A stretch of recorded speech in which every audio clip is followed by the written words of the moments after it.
Well, you know what? There's nothing like the Yankees. I've been with other teams, and when I was with Texas, when I was with Cleveland, I always missed the Yankees, and part of the reason why I always went back. I mean, it's like being in Oz. It's a whole different stratosphere, And the one thing that I miss the most is the fact that George Steinbrenner is not there anymore because he was so magical. He was so much fun. Could he be crazy? The craziest. Could he be a maniac sometimes? Absolutely. But he was also like incredibly warm and very sensitive. And you know what? He treated the lesser employees way better than he treated his GM or his assistant GM.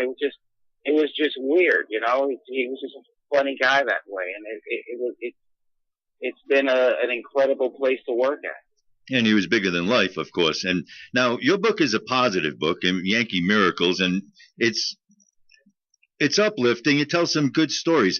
I have to ask you, what is it about some of the athletes? Now, my son, for example, loves Derek Jeter. Derek Jeter seems perfect in a lot of ways, right? He's handsome, he's a nice guy to everybody, and he's having a fantastic year. But then there are people that aren't Yankee fans. Oh, he's too perfect. We don't like him. He's this, he's that. What is it about somebody like Jeter? Is there a jealousy with a guy like that? It's what you call, as Steinbrenner would always say to me, the most dangerous word in the world. And that word is jealousy. Okay? Because there's no reason not to like the guy.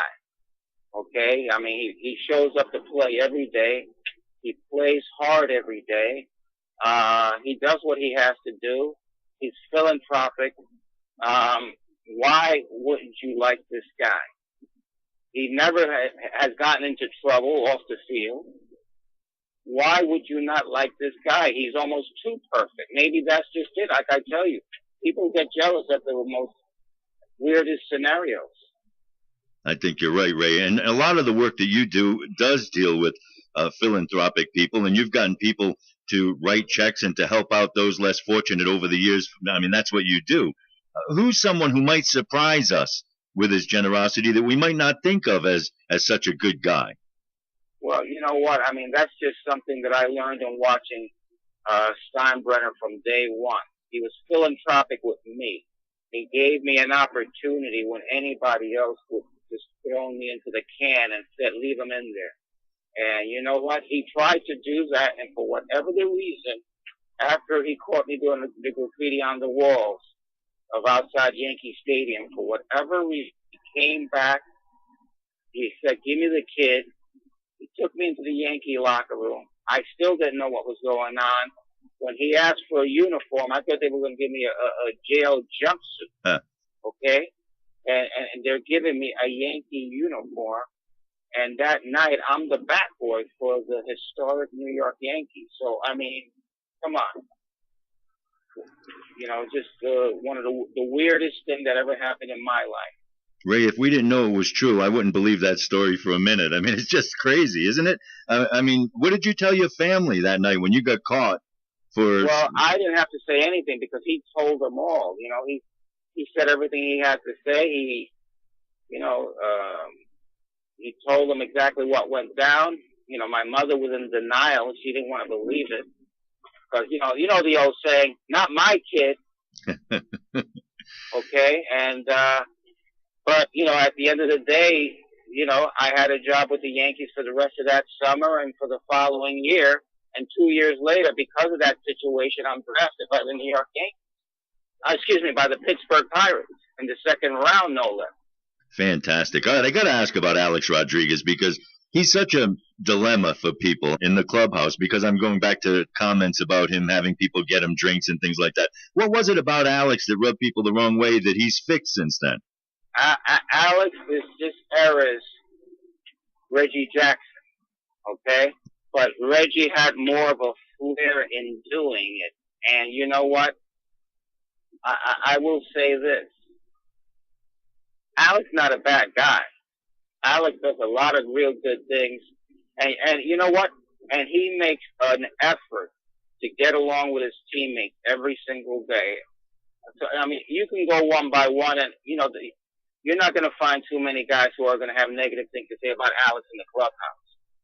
All right, and I mean, I don't see it. If anybody dirties him, again, that word jealousy, it's because people are jealous of the guy, etc.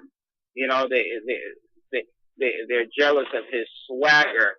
But this is a good guy, and you know what? He helps his teammates out.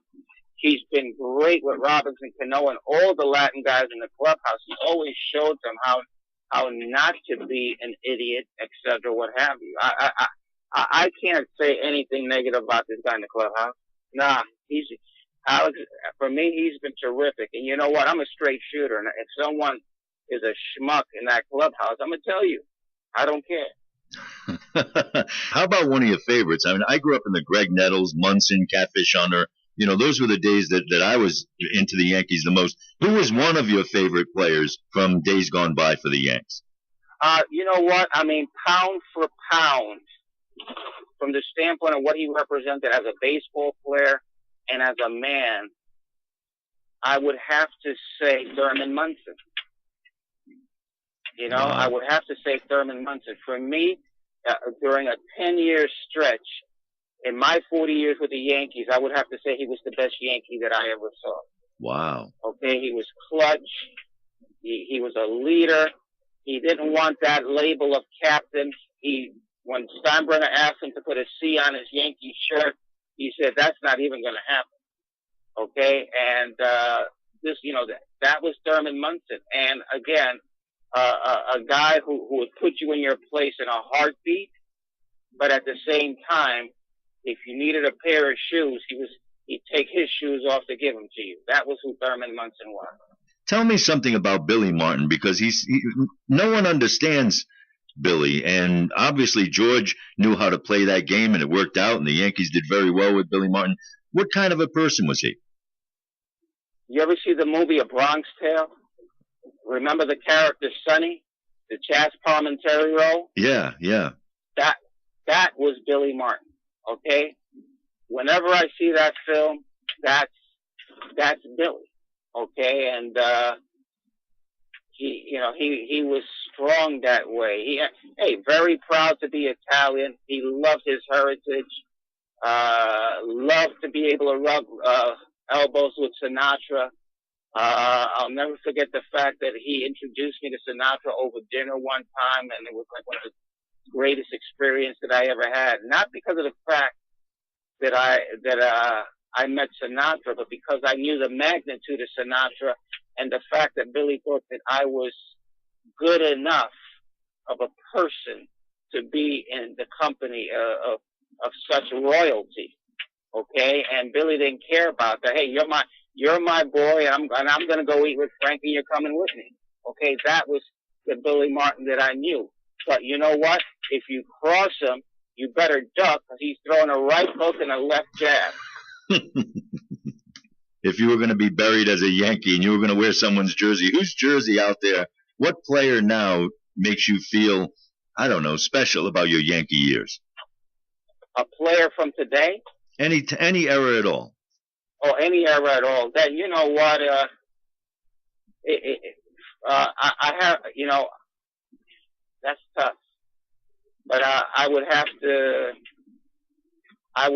to go with Lou Gehrig, number one, because of the mystique, and Lou Gehrig has meant so much in my life. The Pride of the Yankees, the movie, my number one film ever, and it made me love the Yankees.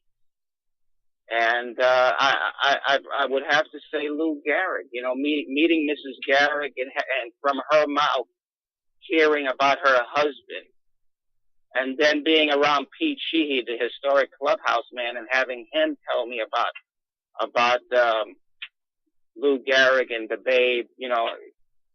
It's just the other day I said to Raul Ibanez, because Raul Ibanez is probably the nicest baseball player that I've ever known, and the other one that's the nicest guy that I always told him he should have been a Yankee was Jim Thome. Okay? Yeah. Jim Thome, because to me, I used to say that he always wanted to be a Yankee. He always wanted to be a Yankee. And he said, Ray, if I was a Yankee, who would I be? And I said, you're a cross between Babe Ruth and Lou Gehrig. Wow. And I mean, so it would have to be Lou Gehrig. Ray, I'd say you have to write a book, but you already did. Yankee Miracles, Life with the Boss and the Bronx Bombers. I hope it sells 1 million copies. And thanks for your time. I could go on and on with you. It's great stories. And thanks for the work you do with the communities and helping these kids. Hey, thank you so much. It's been a lot of fun.